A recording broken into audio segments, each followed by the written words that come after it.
Infirmière, on fait une ordonnance. Orthophonie, on fait une ordonnance. Équipe spécialisée Alzheimer, c'est une ordonnance. Kiné, c'est une ordonnance. Donc tout ce qui est sur ordonnance, finalement, ça n'a pas de coût direct pour le patient, sa famille. Donc ça, c'est plutôt bien. Après, c'est tout le reste qui a des coûts indirects. C'est quand il reste un forfait à payer. Le problème après des institutions, des EHPAD, que ce soit EHPAD ou SLD, c'est le coût du forfait hébergement qui est le principal problème. Et globalement, dans tout ça, c'est le reste à charge. Donc le reste à charge est trop élevé et le reste à charge a tendance à augmenter avec toutes les différentes mesures de taxes sur les médicaments, les remboursements sont moins importants. Toutes ces mesures-là font que finalement le reste à charge augmente. Et alors que la politique, ça serait probablement quand même, moi, enfin, d'un point de vue social, je verrais plutôt d'essayer de diminuer le plus possible le reste à charge. En sachant évidemment que ça a un coût, que ça peut peut-être dire d'augmenter les impôts, que ça peut peut-être dire d'augmenter d'autres choses.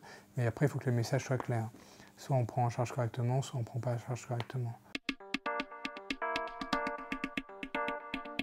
Pour les EHPAD, en région parisienne, c'est autour de 2500 € quand même le forfait par mois d'hébergement. Et la retraite moyenne en France, c'est autour de 1200-1400 €. Donc on est loin, les gens ont une retraite qui est largement inférieure à ce qu'ils doivent payer pour pouvoir aller en maison de retraite. Donc là, il y a un gap. Et globalement, en maison de retraite, 80% des gens qui sont en maison de retraite n'ont pas les moyens de payer. Donc ça retombe soit sur les enfants, avec l'obligation alimentaire, soit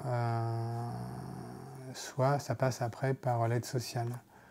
Et l'aide sociale, ça veut dire s'il y a un bien, il va être hypothéqué, ça va être récupéré au décès, etc. Donc c'est vrai que souvent, il y a des parents âgés qui ont leur maison qu'ils ont payée, construite eux-mêmes, qui veulent garder pour pouvoir donner à leurs enfants. Et pour eux, il n'est pas question de s'en séparer pour payer la maison de retraite. Et du coup, on se retrouve dans des situations où les gens restent à domicile dans des conditions épouvantables parce que justement, ils ne veulent pas hypothéquer leur maison. Les logements intermédiaires, c'est une vision aussi idéaliste des choses, quoi. En réalité, la personne âgée, qu'est-ce qu'elle veut? Elle, c'est rester chez elle. Tout le monde est d'accord là-dessus.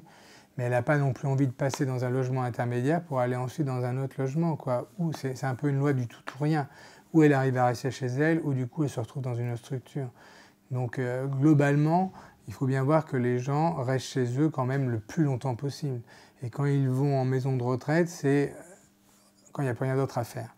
Et l'âge d'entrée moyen en maison de retraite, il est autour de 85 ans quand même. Et il recule. Les gens rentrent de plus en plus vieux et de plus en plus dépendants. C'est-à-dire que les malades qui rentrent en maison de retraite sont de plus en plus malades en fait et auraient besoin de plus en plus d'aide puisque forcément on attend vraiment le dernier moment pour qu'ils y aillent et que ce n'est pas le cas, quoi. Les ratios de personnes en maison de retraite sont probablement insuffisants. Pour l'instant, sur les aides, il y a quand même beaucoup de choses qui sont faites sur les aides à domicile. Mais souvent, même ceux qui n'ont pas n'ont pas le plan d'aide complet parce qu'on ne trouve pas non plus les personnels. Et donc, il y a un problème quand même d'avoir des gens qui sont motivés, qui ont envie de le faire. Souvent, c'est quand même des métiers malheureusement sous-payés et des gens sous-qualifiés et des gens qui n'ont pas trouvé des fois d'autres solutions comme travail que de faire ça, qui n'ont pas l'empathie nécessaire pour le faire correctement. Donc, il y aurait besoin que ce soit des métiers revalorisés et avec des bonnes formations et en nombre suffisant. Alors le problème, c'est que la démographie actuellement, avec le vieillissement de la population, ça fait que dans les départs à la retraite, il va y avoir encore énormément de départs à la retraite d'aides-soignants, d'infirmières, de médecins, de toutes les catégories en fait, qui s'occupent des personnes âgées. Donc on va avoir des gens plus âgés, plus dépendants et probablement à un moment moins de personnes pour s'en occuper. Donc ça va quand même rendre difficile les possibilités de soutien à domicile. Les gens qui arrivent à rester à la maison, c'est soit parce qu'ils ont un conjoint qui est l'aidant principal, et donc la prise en charge, le rôle du médecin traitant, ça va être aussi d'identifier justement les difficultés de ce conjoint, de cet aidant, pour éviter qu'il s'épuise et pour lui proposer des solutions à lui pour qu'il garde la forme, quoi. Et donc ça, c'est très important, le rôle du médecin traitant, et c'est souvent négligé parce qu'en fait, ces aidants finalement ne vont pas voir le médecin, ils ne se font pas soigner eux-mêmes, et ils finissent par tomber malades. Donc s'il y a un aidant, on peut rester à la maison et avec des aides autour. Ça arrive. S'il n'y a pas d'aidant, déjà, dès le départ, c'est quasiment impossible.